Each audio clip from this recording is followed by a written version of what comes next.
Fala galera, Filipão, Plano C Podcast, sejam bem-vindos a mais um vídeo. Fala Max, beleza, Falei. cara? Show de bola. Tranquilo?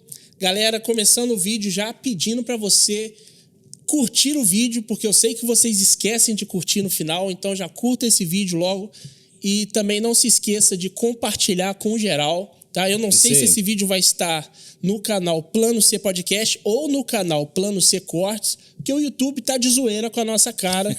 Nós chegamos aqui para gravar hoje e descobrimos que o nosso canal foi cortado, banido, excluído, mas nós vamos recorrer porque se tá mexendo com o YouTube é porque tem coisa boa aí, a gente tá acertando em alguma coisa. Isso aí. Enfim, então não se esquece de também verificar se você tá inscrito no Plano C Cortes, que é o nosso segundo canal aí, beleza?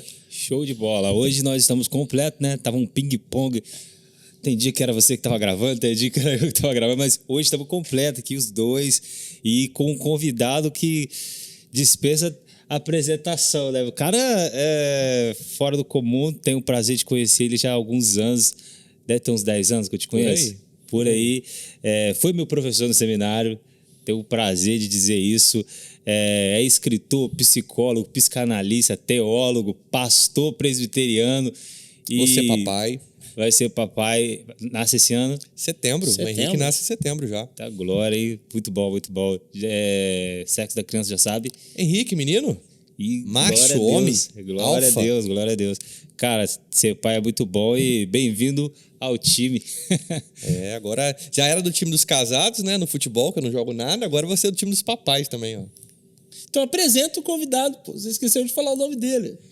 Lucas Brandão. Aê, seja bem-vindo. Obrigado, gente. Bom estar com vocês aqui. É porque vai indo, né? Vai indo e esquece de falar o nome. A gente tá desincronizado. A gente tem que sincronizar. Eu só queria dizer em minha defesa que se o Max falar uma bobeira, não fui eu que ensinei no seminário, tá? Não. É conta e risco dele. A gente ensina. Depois que saiu do seminário, a pessoa que decide o que ela vai falar, tá? Falar um monte de heresia aqui hoje.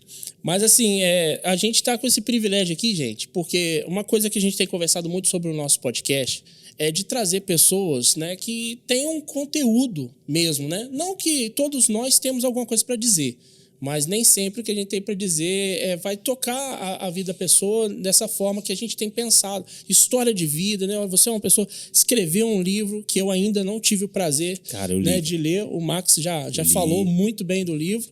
E depois, então, já sabe, né? A gente precisa ler esse livro aí. Mas eu queria que você primeiro se apresentasse. A gente falou um pouco, lógico, né? Mas sinta-se à vontade, o podcast é seu. Muito obrigado. Então, vou demitir vocês dois e o cameraman. Brincadeira, gente. Vou manter. Tem que pagar. Não, mas eu não vou pagar indenização, não. Vocês entram na justiça. Estamos sem o canal já? Poxa vida. Gente, eu sou o pastor Lucas Brandão, ou só Lucas, pode chamar só de Lucas também.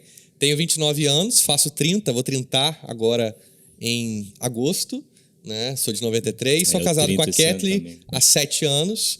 Vou ser o papai do Henrique, na verdade já sou o papai do Henrique, nasce em setembro.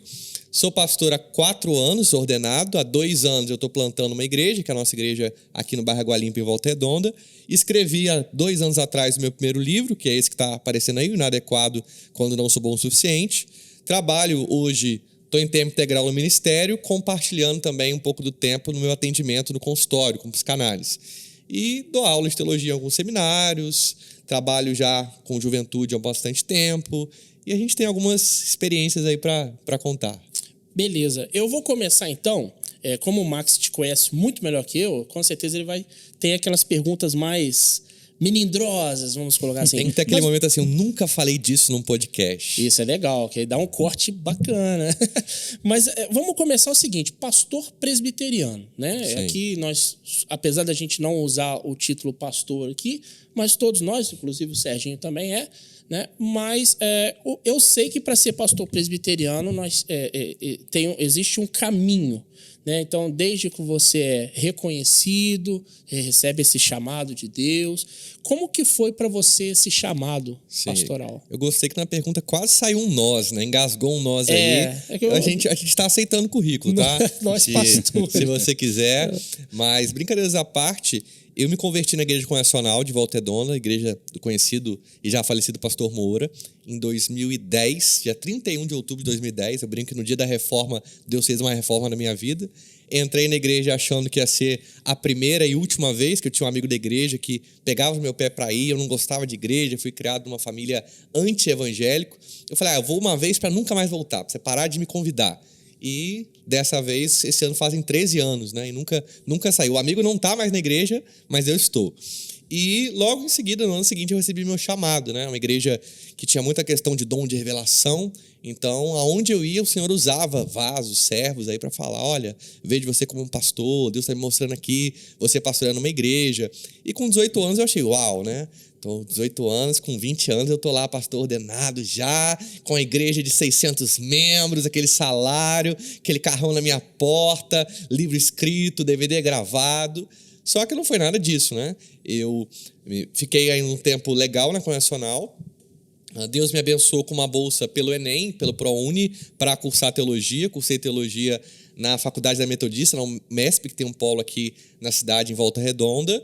Aí, uma época, eu achei que ser pastor na Congregacional. Depois, na faculdade, eu recebi convite para ser pastor na Metodista e acabei pastor na Presbiteriana. Então, você vê que foi uma bagunça aí que eu não entendi, mas Deus já estava no plano. E na igreja que eu estou, eu fui para dar aula no seminário e o meu pastor, um abraço, pastor Douglas, ele me conquistou, sabe? Ele lançou aquele anzol abençoado, ele com aquele papo carinhoso dele, vem pra cá, porque você vai servir aqui. Você conhece ele, você sabe como é que é o figura. E, na época, eu morava em Água Limpa, a igreja no Retiro. E eu tinha falado com a minha esposa que eu queria uma igreja perto de casa. E eu fui conquistado pela Presbiteriana do Retiro. Só que eu precisava que a minha esposa fosse conquistada também, né? Porque eu ia ter que contrariar o que eu tinha falado, que era ser uma igreja na Água Limpa. Naquela época, em 2016. Esse ano faz 7 anos que eu casei. E eu comecei a levar ela sem falar nada, só levando ela no culto, até que um dia ela falou assim, eu acho que é aqui, né? Deus falou comigo que é aqui que a gente vai ficar. Eu falei, glória a Deus, obrigado, Jesus. Né? Assim, já tinha falado comigo, né? Porque uma mulher contrariada, meu irmão, para quem é casado não entende, a mulher contrariada, o homem passa um dobrado, né? Embora a gente é o cabeça, mas não pode deixar a dona Maria contrariada não, que dá problema. E quando cheguei na presbiteriana, o líder de adolescentes da igreja tinha acabado de sair. E a igreja quebrou um protocolo, porque na nossa igreja, para você ser líder, tem que ser 2 anos membro da igreja já. Eu não era nem membro ainda. Mas sabe quando aquele ditado, a necessidade faz o ladrão, assim? Tinha que ter alguém, meu pastor sabia que eu tinha alguma experiência, jogou o rojão na minha mão. E aí a gente desenvolveu um trabalho muito legal, que hoje cresceu muito. Eu não estou lá, deixei um casal de padrinhos que segue com esse trabalho. Um belo dia eu estou lá num acampa dentro, com os adolescentes na igreja, todo sujo, de chinelo, todo arrebentado, arregaçado. E estava tendo uma reunião do conselho da igreja no andar de cima. Daqui a pouco desce um presbítero, o pastor está te chamando. Eu falei, meu Deus, devem ter quebrado a casa de alguém, algum adolescente deve ter jogado uma bombinha, sei lá, alguma coisa, incomodado um vizinho, deve ter tido uma reclamação, alguém ligou para a polícia, pensei em tudo. Quando eu chego na reunião, foi a minha entrevista para ser candidato ao ministério pastoral. Eu lembro que eu olhei de cima e embaixo assim, falei, pastor Douglas, tem que ser hoje, cara. Eu tô até fedendo. Não, a gente gosta é assim mesmo, de pegar de surpresa. E aí, passado isso, o processo, depois de ser candidato, foram em mais 4 anos, né? 2 sabatinas, 2 sermões de prova e um tempo de 1 ano e meio de pastor. A gente chama ministro licenciado, algumas igrejas chamam pastor aspirante, que é um tempo que você já passou por uma parte do processo, aí começa a pastorear aí meio como um estagiário, e depois você é de fato ordenado. Eu fui de fato ordenado em 2019. Foi mais ou menos isso aí. Legal, tá vendo? A gente fala, né? Cada igreja, cada denominação tem um processo, né? No nosso caso, a gente conversa, quando eu falei nós, né? Porque eu sei que na igreja batista, na igreja presbiteriana, tem um processo, às vezes, mais demorado que em algumas outras igrejas, né? E você falou também a questão do homem ser o cabeça, mas as mulheradas gostam de falar que o homem é o cabeça, mas a mulher é o pescoço. Mas eu gostaria de lembrar que o cérebro fica Só isso, eu deixo aí no ar pro pessoal pensar. Polêmicas. Tretas. Cara, eu te conheço dessa época aí que você liderava os jovens, cara. Hoje, lá na sua igreja, você consegue trazer toda essa experiência que você veio lá da Presbiteriana do Retiro, né? Era na Presbiteriana do Retiro, isso, tal, para lá. e conciliar com essa nova experiência de liderar pessoas de outras idades, você assustou com essa nova realidade de liderar pessoas de diversas idades, sendo que você trabalhava com um público mais teen? Então, muita coisa dá para aproveitar, né? Assim, principalmente um olhar diferenciado para essa galera, que quem não lidou muito com elas vai ser aquele cara às vezes meio careta, que não vai ter muito papo que eles têm, não vai saber chegar para que eles possam conversar, né? Porque é uma galera que às vezes tem uma resistência com alguém mais velho conversando, fica meio constrangido. A gente veio de épocas, acho que nós três aqui, de pastor é aquele cara velho, de cabeça branca, que você tinha medo de falar perto dele. Então, por exemplo, você não ia falar de masturbação, de pornografia, coisas que um adolescente vive pro pastor. Você falava para qualquer pessoa, menos pro pastor. É aquela ideia, pô, se eu falar para ele, eu morro fulminado ali, igual Ananias, assim, na hora. Né? A santidade dele vai me consumir. Então, muita coisa deu para aproveitar, mas é um desafio completamente novo, não só de pastorear idades diferentes, mas de ter preocupações como pastor auxiliar. Fiquei 2 anos como auxiliar do pastor Augusto no Retiro, eu não tinha. Por exemplo, hoje eu me preocupo se a conta de luz está paga, se tem copo para beber água, papel higiênico no banheiro. Eu me preocupo se a igreja está pintada ou não está pintada, porque uma igreja começando, você ainda não tem muita equipe para dividir funções. Então o pastor acumula muita coisa. Hoje, na igreja no Retiro, por exemplo, a gente tem uma pessoa que é o administrador da igreja. Ele cuida de toda a questão estrutural do prédio, reforma, manutenção. Eu não tenho isso. Então eu tenho que me preocupar. Se a lâmpada queimou, ou eu vou trocar, ou eu tenho que ver um irmão da igreja para trocar.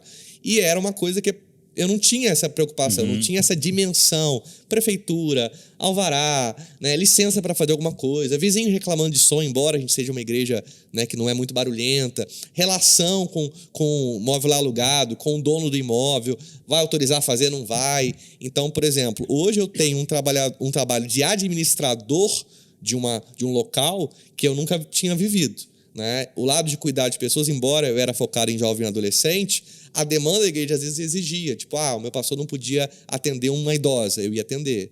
O outro pastor não podia visitar um irmão, né, casado, eu ia lá e visitava. Então eu já tinha alguma experiência, mas esse lado de administrar um prédio, assim, e o que isso demanda foi um desafio totalmente novo, cara. Cara, eu pegando um exemplo, meu pastor, na época quando a gente estava trabalhando nessa questão alvará, a papelada toda da igreja e tal, eu lembro que ele sofreu muito no corpo, tipo assim, a saúde dele ficou bastante debilitada devido às preocupações, cara.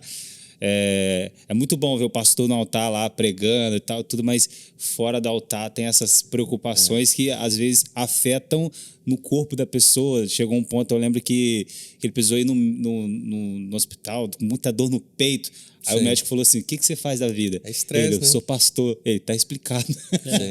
Tá explicado, porque você está com muito estresse, a sua preocupação está fazendo você gerar essas dores. Você já passou por algum desses processos devido à preocupação, você sentindo o seu próprio corpo? E tipo assim, é um lado do ministério pastoral que não é o lado idealizado. Então é um lado que você acaba não conhecendo muito, a não ser que você colhe com o pastor e pergunte: cara, me fala a verdade mesmo, como é que é esse negócio?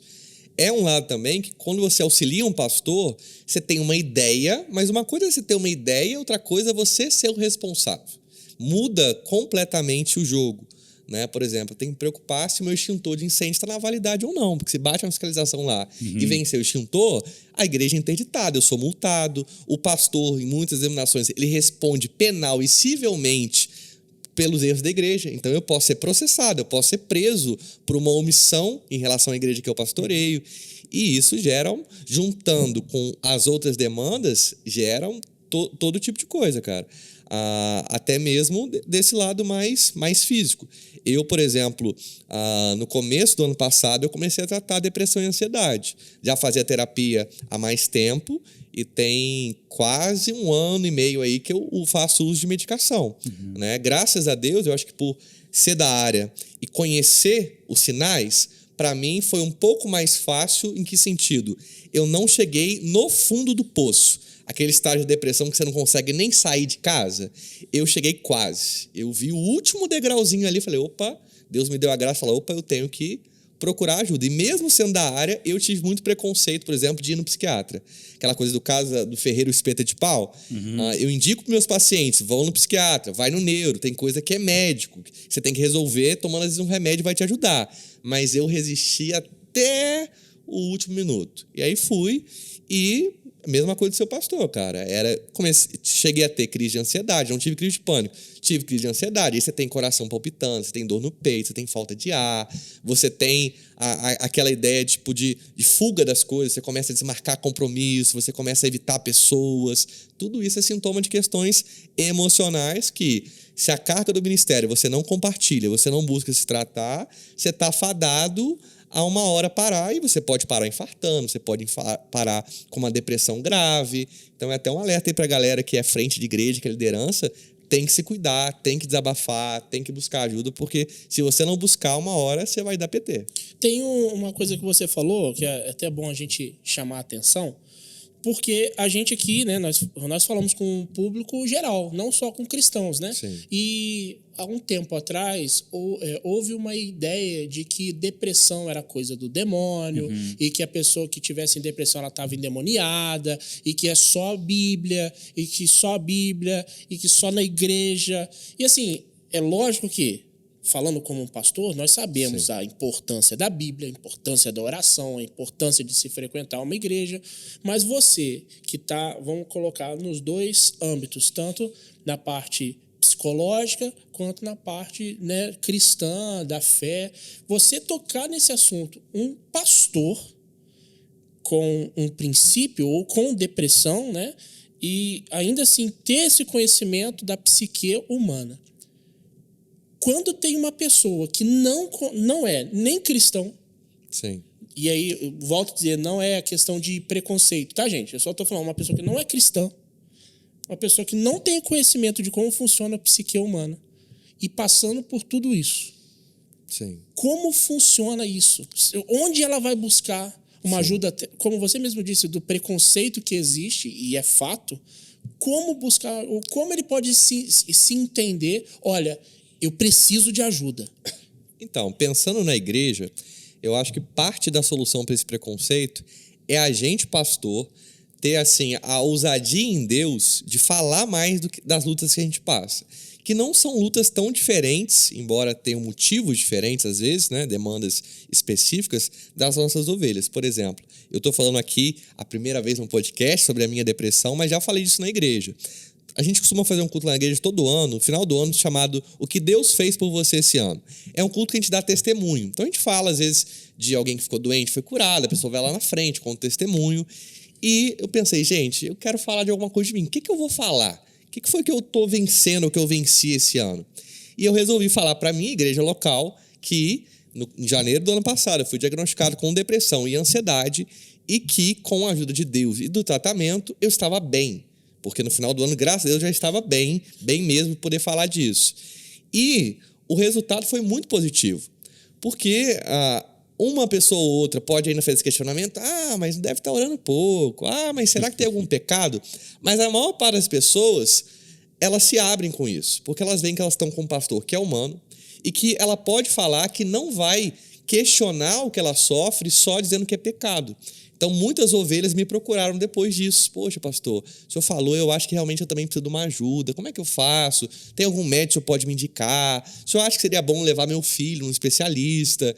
Então, quando a gente começa a mostrar que a gente é ser humano, porque aí vai até aquela coisa que eu falei de santidade, o pastor idealizado, ele é santo, ele é intocável, ele não sofre, ele está sempre feliz, ele é aquele cara sempre sério. Esse é o pastor que a ovelha nunca vai abrir o coração para ele. Ela vai ter sempre a resistência. A gente compartilha a nossa vida com quem a gente tem semelhança. Falei há pouco tempo atrás com uma pessoa, falou, pô, pastor, quero que uma pessoa se abra comigo, mas ela é muito resistente, eu não sei como abordar determinado assunto que eu acho problema dela. Eu falei, cara, você já teve a idade dela. Hoje esse cara, que é o meu amigo, tem uns 30 e poucos anos, o rapaz tem 18. Fala para esse rapaz, qual que era a sua luta com 18 anos? Talvez não é a mesma luta dele, mas só de você falar que com 18 anos você lidava com pecado, tinha um pecado que você não conseguia vencer, era um cara que às vezes se sentia culpado porque ia na igreja, mas em casa fazia tal coisa, o cara vai pensar, pô, realmente ele vai me entender, porque não é o mesmo problema, mas ele também passou por isso. Essa imagem idealizada de pastor, de líder, afasta muito a galera. Eu gosto muito do Abe Uber quando ele diz que pastor tem que ter cheiro de ovelha. Então eu não sou um cara extraordinário por ser pastor. Eu sou um homem normal, natural, que Deus escolheu para ser pastor. A cobrança pode ser maior? Pode. Os desafios podem ser maiores? Pode. Mas os problemas, cara, eu tenho caganeira de vez em quando, igual todo mundo, cara. Eu tenho dor de cabeça, eu fico gripado. E a gente está quebrando isso, graças a Deus, né? Cara, pegando esse gancho da questão da psicologia, falando sobre doenças emocionais, e o Felipe falou da questão do pastor em si. Cara, a pergunta que eu quero fazer é o seguinte: você acha importante que todo pastor precisa ter conhecimento dessa área da psicologia e psicanálise, principalmente para ter um olhar mais clínico sobre essas situações? Então, eu não acho... Perdão, gente, estou meio resfriado. Eu não acho nem assim, é indispensável, todo pastor tem que fazer, além de teologia, uma faculdade de psicologia, um curso de psicanálise. Não necessariamente. Mas, pelo menos, ele tem que estar aberto a conhecer um pouco da área das emoções. Porque eu não sou obrigado a ser psicólogo. Eu sou pastor, não sou obrigado a ser psicanalista. Eu posso ser ou não. Mas eu tenho que ter esse olhar para, às vezes, perceber que uma ovelha minha, às vezes, vai precisar de uma outra atenção. Vamos dar o exemplo. Eu não sou advogado, mas tem situações que eu lido com ovelhas que eu tenho que falar, olha, você tem que procurar um advogado. Você sabe como é que funciona a defensoria pública? Você quer que eu te indique algum advogado? Eu estou com uma ovelha lá que, sei lá, separou do marido, o marido não está pagando pensão. Eu vou só orar por ela? Eu não vou dar também uma orientação dela procurar uma ajuda especializada? Por que na área emocional não é a mesma coisa? A área emocional só resolve com oração? Não tem situação que eu tenho que falar para a pessoa, olha, você está numa situação, procura um médico, faz um exame. A área emocional é a mesma coisa. Então, o ideal seria que todo mundo pudesse estudar. Deus me deu a graça de fazer um curso de psicanálise de 3 anos. Vou começar agora a dar aula num curso aqui na região. Mas nem todo mundo tem essa oportunidade, ou tem essa vontade, né? Mas se o cara, hoje com a internet, puder estudar um pouco sobre isso, conversar com profissionais da área, para saber lidar, quer ver um outro assunto que pega um pouquinho disso? Como tem surgido diagnósticos de crianças autistas nas igrejas, né? E outras, crianças com síndrome de Down, com TDAH, com TOD, com outros transtornos. A gente aprende isso no seminário? Não, e talvez nunca vai aprender. Agora, tá debaixo da minha igreja. Eu vou ignorar o fato e fingir que não é comigo? Uma realidade ou eu tá vou ali, tentar aprender para, se eu não puder ajudar diretamente, pelo menos não atrapalhar. Exemplo, eu tive, quando eu fui líder pastor de adolescentes, um adolescente epilético, que ele tinha crise de epilepsia quase todo culto na igreja. Foi aí que eu aprendi como lidar com alguém com crise de epilepsia. O que pode e o que não pode fazer. E como é que eu aprendi? Um dia eu falei com a mãe dele, eu vou na consulta junto com você. Você deixa? Deixa. Fui na consulta, conversei com o neuro dele. Cara, quando ele tiver uma crise na igreja, o que eu devo fazer? Quanto tempo eu espero para levar no hospital ou ver se ele vai voltar? Eu tive que aprender. Por quê? Porque estava ali, eu não sou médico, não sou enfermeiro, não sou da área da saúde. Então, a gente que é liderança, a gente tem que estar aberto a saber dessas coisas para ajudar as pessoas, né? Isso é importante você falar, porque às vezes a pessoa que não é da igreja e vê pastor... E eu digo porque eu não nasci na igreja, eu fiquei grande parte da minha vida fora da igreja, e a gente tem, às vezes, a visão de que o pastor está ali só para ganhar dinheiro, de vez em quando faz um sermãozinho ali e tal. Mas quando a gente é pastor de verdade, né, que se envolve com a família, se envolve com as ovelhas, como você falou, tem cheiro de ovelha, são preocupações que às vezes vão muito além do púlpito em si. Né? E aí você falou de saber de um papel higiênico no banheiro, pagar contas, o extintor de incêndio, se está tudo ok, você ir numa consulta, provavelmente também em formaturas e velórios. A gente participa da vida da pessoa, né? É a vida na vida, né? Aí você, de repente, chega e fala, o pastor ganha tanto por mês. Nós sabemos que muitos pastores, a grande maioria, na real, ganha pouco. Ganha muito menos do que o que se estivesse trabalhando, às vezes, secularmente, que é o palavreado que a gente usa. Alguns, que são os midiáticos, ganham muito dinheiro, enfim, né? Cada um sabe da sua realidade. Mas aí quando a gente olha para um caso desse, igual você está citando, não é pelo salário. Sim. Independente de quanto é uma vocação, né, cara? E é engraçado que de vez em quando a gente que é pastor, vocês já devem ter ouvido alguma vez isso, a gente ouve a frase assim, eu ouvi uma dessa e não foi nem com maldade da pessoa, você percebe que não foi com maldade. Eu estava acompanhando uma pessoa numa escola para ajudar ela a fazer matrícula de um curso, técnico e tudo mais, ela vira e lança. Ô pastor, o senhor tem um emprego de verdade ou o senhor só é pastor mesmo? Né? Que prova, hein? Mas assim, Caramba, no caso velho. dele, Não foi nem por maldade, é uma né, pessoa pela- muito simples. Ele não quis me atacar, ele estava Bom claro. que você teve discernimento. Né? Foi assim, sabe quando você vê que a pessoa falou e não pensou no que ela falou? Aí eu brinquei, falei, cara, eu tenho um trabalho. Pô, dá um corte Você é meu legal trabalho aqui. Eu tô aqui para trabalhar. Eu ainda brinquei com ele, falei, cara, pensa bem, você é um marmanjo. Eu larguei minha esposa em casa para passar minha tarde aqui com você. Você acha que eu queria estar aqui? Brinquei com ele. Eu queria estar com a minha esposa em casa, cara, mas você é o meu trabalho. Acompanhar você aqui é o meu trabalho. E, fora a questão de salário, o pastor de verdade, ele tem uma dinâmica de trabalho, de tempo de trabalho, muito maior do que um trabalhador que trabalha CLT. Ele, às vezes, ganha menos e trabalha muito mais, porque eu tenho que me esforçar para tirar um dia de folga na semana. Se eu não fizer essa força, é domingo a domingo. É dia que você sai de casa às 7 horas da manhã e volta para casa às 11 horas da noite. E quando você não recebe uma ligação de madrugada, que alguém morreu, que alguém está internado, que um está matando o outro, né? É uma realidade que as pessoas não conhecem. Tudo bem não conhecer, né? Nem todo mundo é obrigado a conhecer. E o que você falou, essa ideia, o pastor está ali ganhando dinheiro. Infelizmente, eu tenho uma teoria para mim. Eu não acho que a maioria dos pastores sejam ruins. O que eu acho é que os ruins têm mais mídia. Entendeu? A maior parte dos pastores que eu conheço, e eu falo que aqui sou parte do conselho de pastores, visito várias igrejas, embora tenha a minha, não são caras que exploram as ovelhas. São pessoas simples. Às vezes o cara tira do próprio bolso dele para pagar aluguel da igreja. Conheço. Que Né? mais acontece. Ele está vendendo bala para ajudar a pagar aluguel da igreja. Ele está preocupado. Eu já visitei pastor que estava com crise de ansiedade porque não sabia como ia pagar o aluguel da igreja, porque a galera não contribuía e o aluguel estava no nome dele. Mó rolo. Mas o cara que está na TV, obrigando as pessoas a dar dinheiro, está comprando fazenda, dono de televisão, aí esse cara, ele aparece, né? No geral, cara, no Brasil, a galera gosta de ver na TV e nas mídias o quê? A coisa ruim. É o policial ruim, é o pastor ruim, é o padre ruim. Aparece a galera que faz o bem? Na maioria das vezes não, mas e o padre pedófilo não aparece?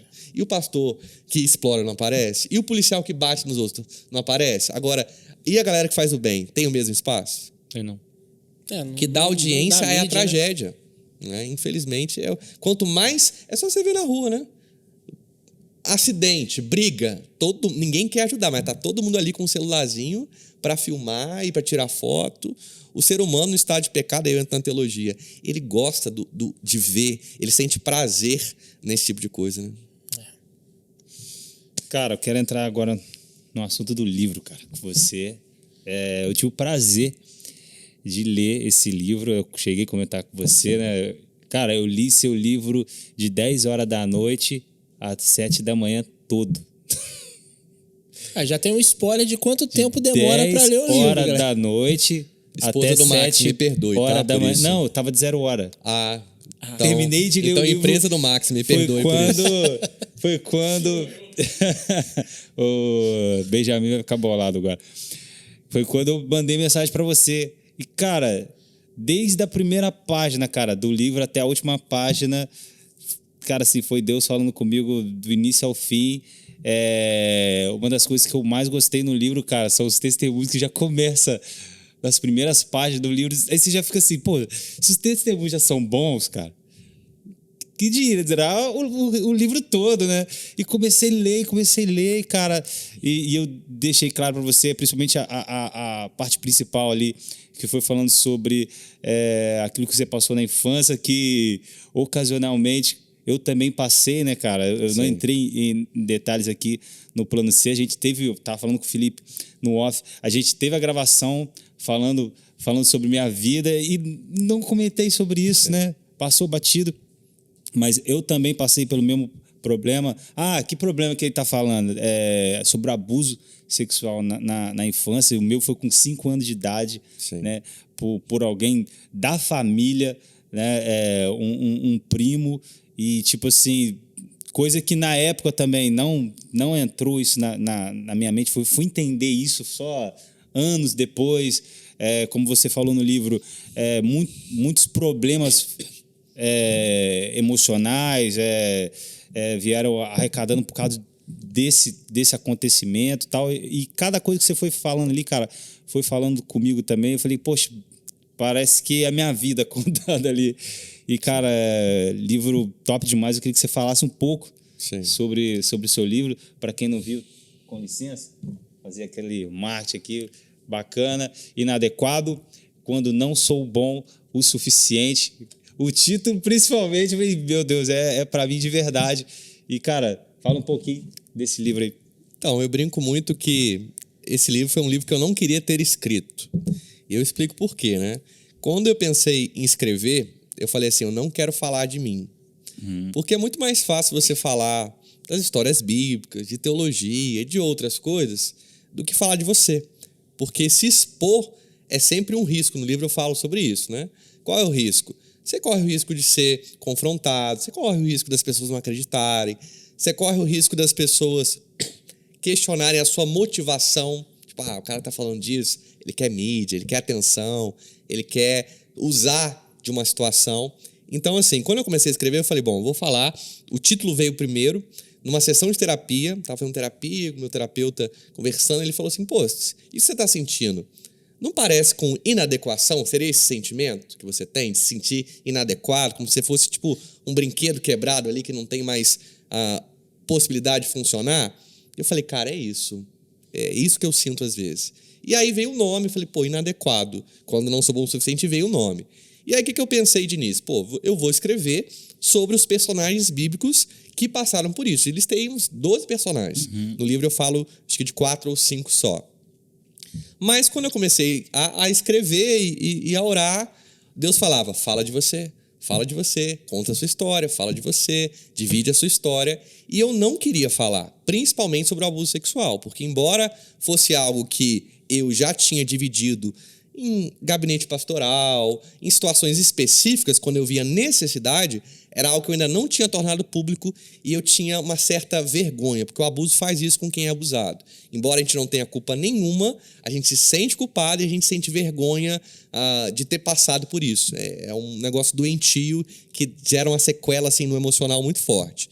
E Deus começou a me pressionar para isso. De fato, o Espírito Santo começou a me incomodar de maneira que eu falei, tá bom, Deus, se o senhor está dizendo, eu vou fazer. E em um mês eu escrevi o livro. E, assim, escrevi muito contrariado, porque acabou que mais da metade do livro virou a minha história. E até enquanto pastor e pregador, eu nunca gostei, por exemplo, daquela pregação que é só testemunho. Falo, tem que falar de Jesus. A minha vida eu posso usar um detalhe ou outro para dar um exemplo, mas, cara, quem salva é Jesus, quem transforma é Jesus. Não é? Tem igreja que é assim, o cara, eu sou ex-drogado, eu sou ex-feiticeiro, eu sou ex-não sei o quê, ex. Acaba que o cara prega 1 hora sem falar de Cristo, só falando dele. E no livro eu não queria isso. Mas acabou se tornando um livro que metade dele é autobiográfico. Aí comecei a contar a minha história. E aí pensei, poxa, se o tema é inadequado, quais são as 3 áreas aí que eu acho que mais fizeram eu ter essa ideia de ser inadequado, que é uma ideia que eu ainda li 2 vezes.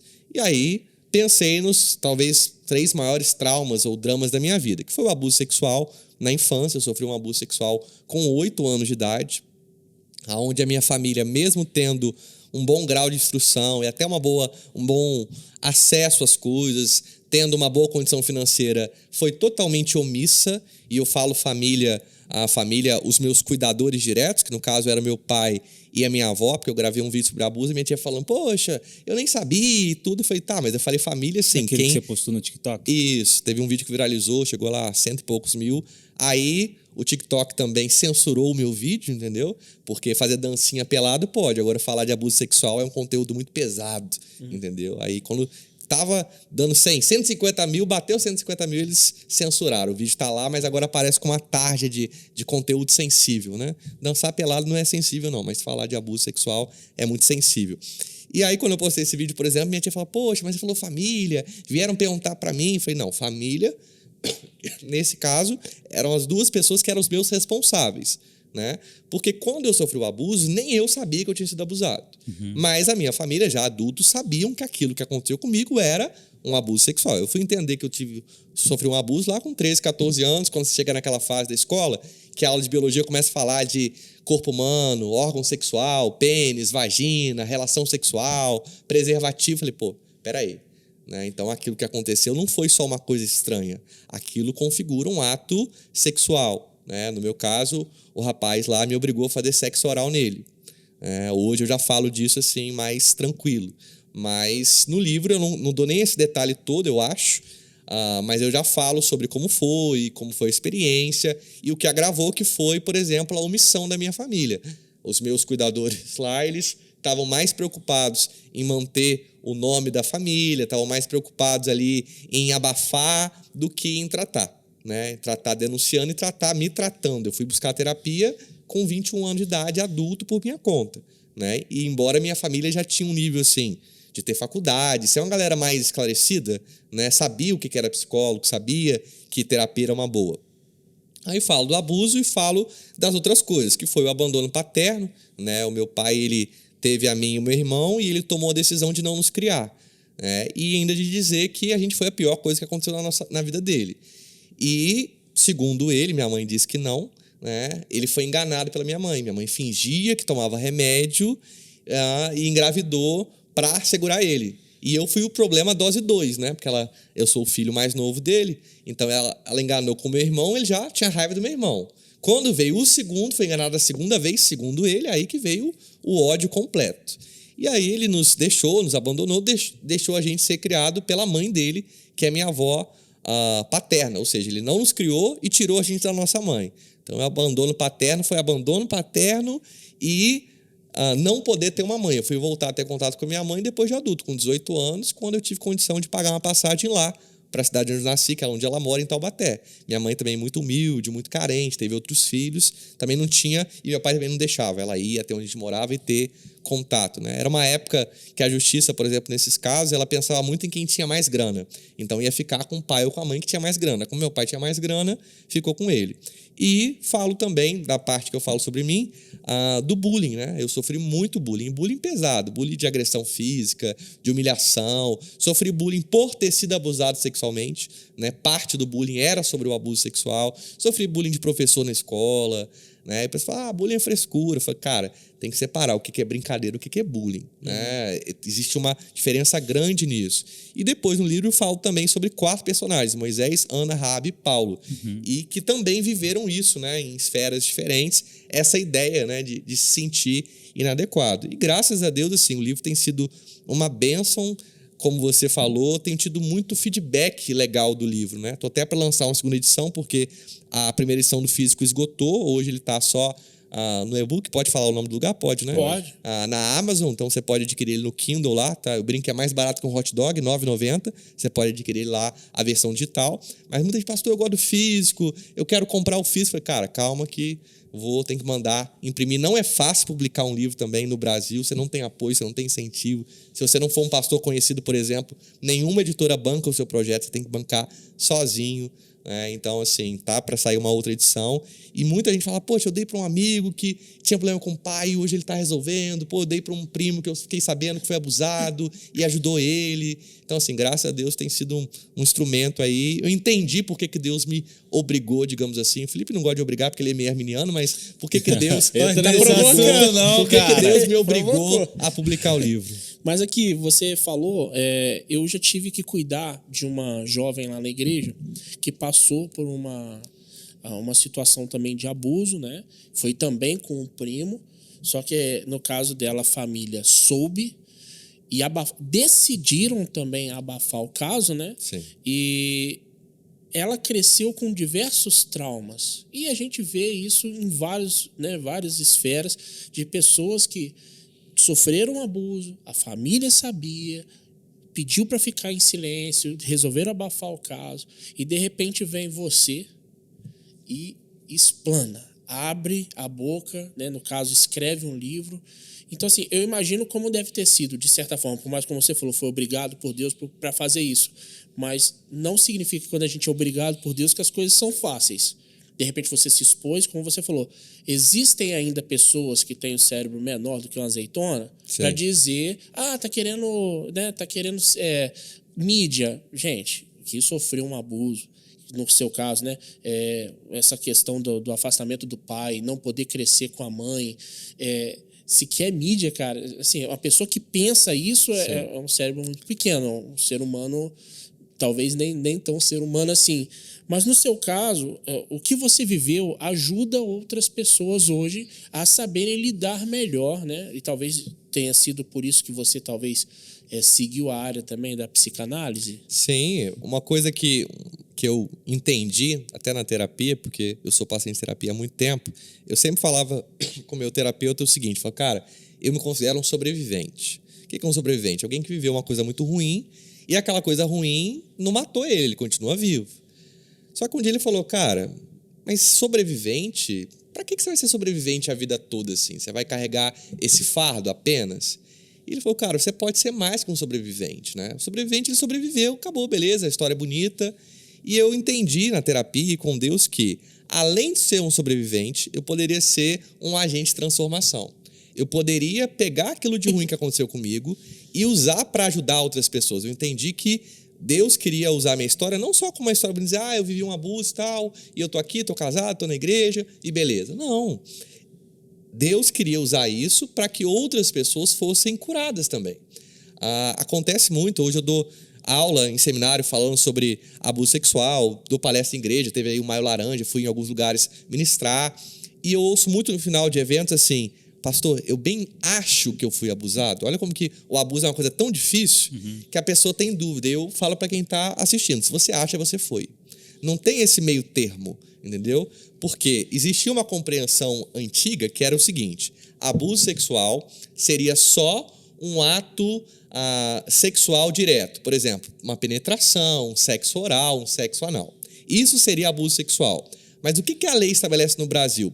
Qualquer ato de natureza sexual com menor de 14 anos, mesmo com consentimento, configura crime de abuso sexual.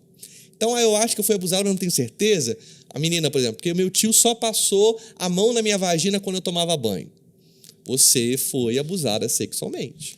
Mas não teve penetração. Você foi abusado assim sexualmente. Como estupro agora, né? Que se fala, antigamente, estupro é só se houve o ato consumado. Sim, agora não. E essas mudanças são muito boas nesse caso. Porque, mas tem gente que consegue defender o errado, né? Sim. Aí fala, não, mas ele não chegou a estuprar. Pô, pelo amor de Deus, e cara. É complicado porque no meio cristão, às vezes as pessoas falam assim, não, mas vai denunciar, mas ele se arrependeu.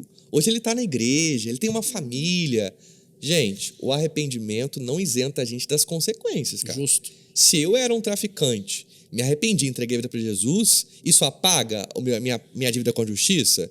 Não. Se eu matei alguém, me arrependi, eu não preciso ser preso. Porque tem gente que tá na igreja, aí sofreu um abuso, ou viu a filha sendo abusada, mas o marido, por exemplo, o tio, se converteu. Então não vou denunciar, não. Gente, isso não existe.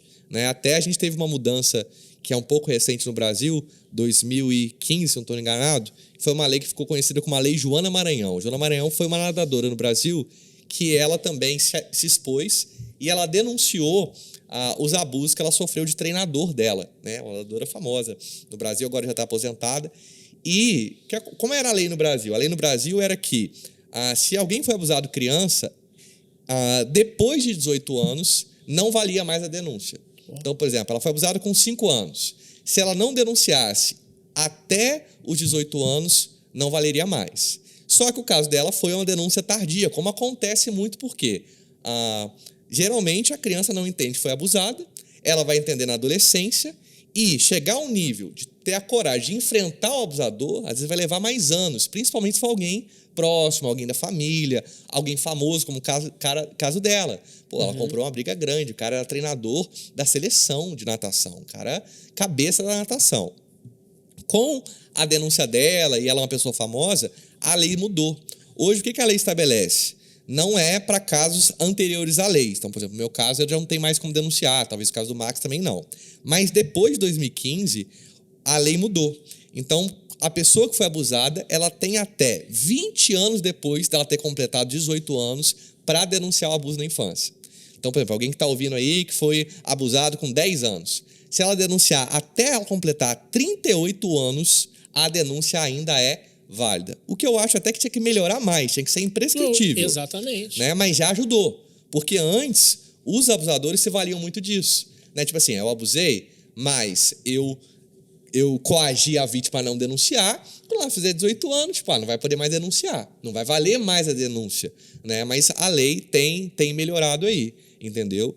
E a igreja, a gente tem que falar sobre essas coisas, né? Porque, infelizmente, e é uma coisa que, às vezes eu falo, a pessoa, tá me chocando. Cara, o abusador, ele vai estar, em cada 3 casos, 2 é da família, como foi o caso que o Marcos contou aqui dele. O meu caso não foi, mas a maioria é. Ou é pai, ou pode ser a própria mãe, pode ser um padrasto, um tio, um primo, alguém que tem acesso à criança. E o abusador vai estar onde, se ele quer abusar a criança? Aonde tem criança? Onde tem criança? Igreja, escola, atividades do bairro, time de futebol. Ele não vai ter cara de abusador. Às vezes, isso pode parecer pesado, mas o abusador é o diácono da igreja, cara. Por quê? Porque ele está numa função de respeito, uma função de confiança. As pessoas naturalmente vão confiar nele, às vezes, para ficar com as crianças mais sozinho, tomando conta. Ele vai ter uma horinha ali sem supervisão. Ele vai estar onde tem vítima. Então, o abusador pode estar dentro da igreja. Então, a igreja tem que falar também sobre isso. Eu não posso tirar o corpo fora, entendeu? E por muito tempo a gente, não vou falar, mas na igreja, gente, abusador não tem cara. O abusador, por exemplo, ele vai ser o cara que dificilmente vai estuprar. Por quê? Porque o estupro é uma coisa agressiva, violenta. E o abusador, ele gosta de manter a vítima. Eu falo que eu fui, entre aspas, um sortudo, porque eu fui abusado uma vez só. É muito comum que uma criança seja abusada durante anos, até que ela consiga falar para alguém ou se defender desse abusador. E como é que isso acontece? O cara brinca com a criança, o cara dá presente. Senta aqui no meu colinho, o cara manipula. Ele não chega já pirulito. assustando a criança. Ele tem paciência, ele tem tempo, entendeu? Ele vai ser aquele tio legal, ele vai ser aquele cara que sempre que as crianças querem dormir em algum lugar, não, minha casa está sempre aberta, né? Por quê? Porque ele não quer ser pego. Se ele for pego, ele vai perder a vítima. Então ele pode aí ficar enrolando essa criança sem abusar, talvez de fato, por anos, até ele criar um nível de confiança que a criança vai achar, entre aspas, normal aquilo ali. Então a gente tem que falar disso, cara. Tem que falar disso. E assim, vai ter às vezes uma repercussão negativa? Vai. A gente vai ser questionado? Vai, eu já fui questionado, porque tem gente que acha, todo mundo que foi abusado, homem virou homossexual. Cara, eu não virei, entendeu? Eu poderia ter tido essa consequência negativa de eu ter uma dúvida na minha sexualidade? Poderia ter tido, mas não existe um padrão. Cada um reage ao trauma de um jeito diferente, né? Não existe uma planilha, abusado vai passar por isso, isso e isso. Depende de N fatores, né? Mas se a gente não falar, o que a gente está fazendo? A gente está protegendo o agressor. Quando a gente não denuncia, quando a gente não fala do que a gente sofreu, por exemplo, a gente faz com que quem sofreu o abuso se sinta sozinho. E se eu estou sozinho, como é que eu vou lutar? Como é que eu vou buscar ajuda? Quem é que vai me entender? Por que eu tenho que falar na igreja? Porque, às vezes, a menina está sendo abusada pelo pai que é da igreja. Então, ela vai ter ajuda em casa? Às vezes na igreja que ela vai ter uma ajuda. E aí vai falar com o pastor, às vezes o pastor vai falar assim, não, de repente isso é coisa da sua cabeça. Eu tô falando, eu citei essa questão porque teve um avô, há um tempo atrás, que ele estava abusando dos netos. Os netos todos ficavam com ele. Então, assim, a câmera conseguiu filmar, né? Ele fazia o quê? Sentava um netinho por vez no colo, toma o pirulito. E enquanto a criança estava chupando o pirulito, ele passava a mão na criança. E assim, o avô. E aí o avô, ele tá ali como se fosse um pai 2 vezes, mas na verdade ele tá usando, né, dessa possibilidade ali para poder estar abusando das crianças. E às vezes faz até, isso que a gente vê muito.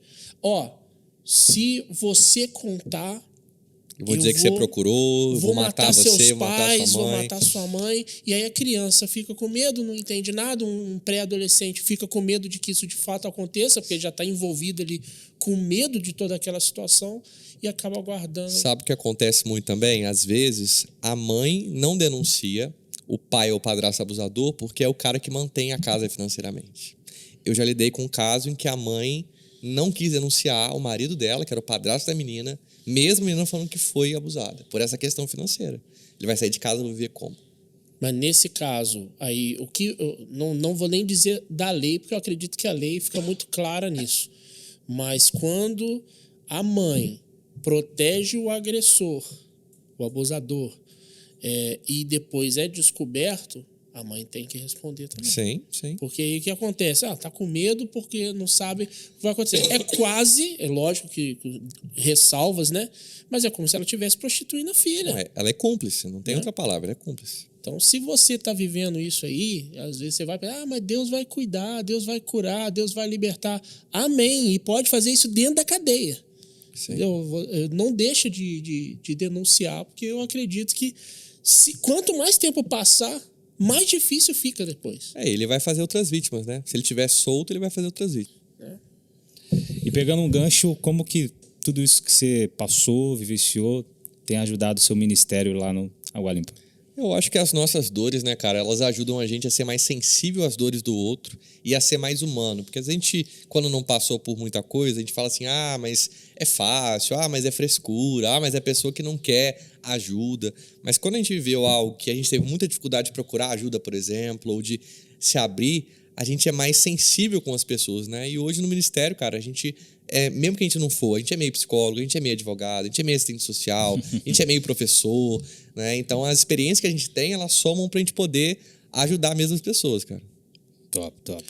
A gente tá falando aqui, né? A gente passou por essa sua história, né? Que realmente é comovente, tanto me deixa indignado por um lado, mas ao mesmo tempo fico feliz dessa coragem que você teve e que isso com certeza tem ajudado as pessoas, né?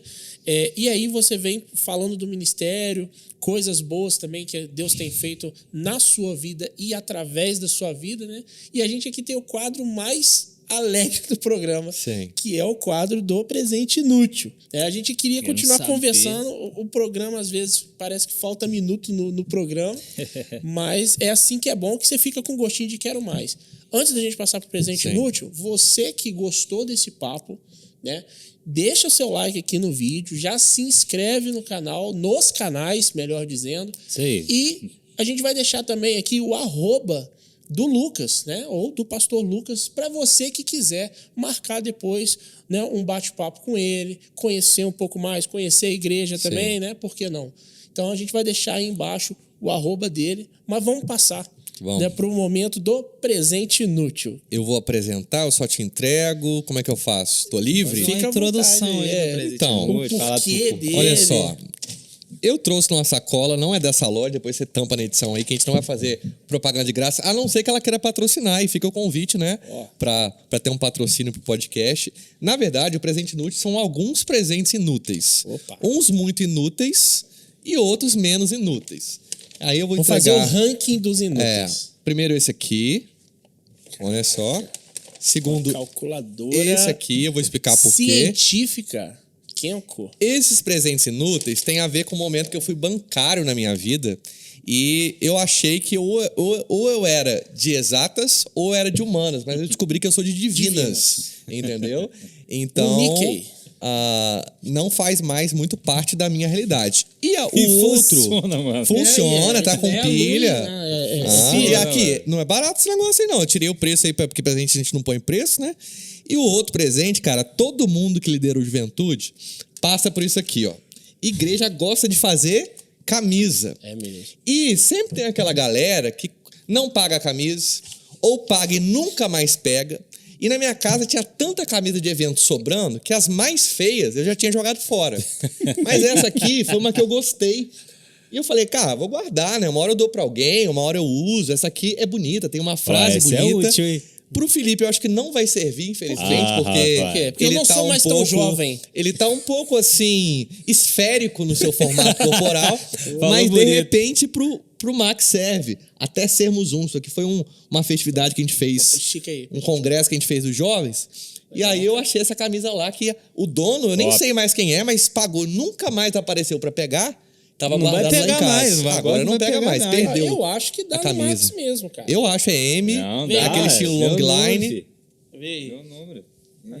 Acho que pro Max Isso aqui é útil, tá? Vai gravar, vai gravar depois aí um episódio com ela. Todo aí, mundo ó. que liderou juventude adolescente passa por essa sangria que é fazer camisa de ministério, gente. Meu Deus, por que a gente faz camisa, gente?